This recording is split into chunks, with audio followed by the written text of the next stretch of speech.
روایات میں آتا ہے کہ خلیفہ دوم حضرت عمر رضی اللہ تعالیٰ عنہ نے اپنی ساری زندگی میں کبھی کسی خواہش کا اظہار نہیں کیا،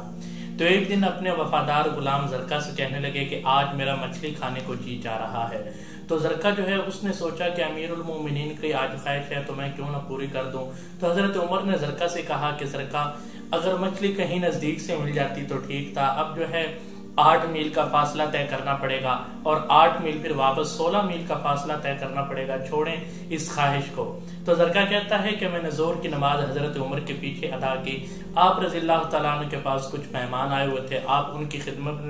خدمت میں مشغول ہو گیا، تو میں نے سوچا کہ میں جلدی سے جاؤں اور مچھلی لے کر آؤں۔ تو زرقہ کہتا ہے کہ عربی نسل کا گھوڑا میں نے دوڑایا اور میں جب پہنچا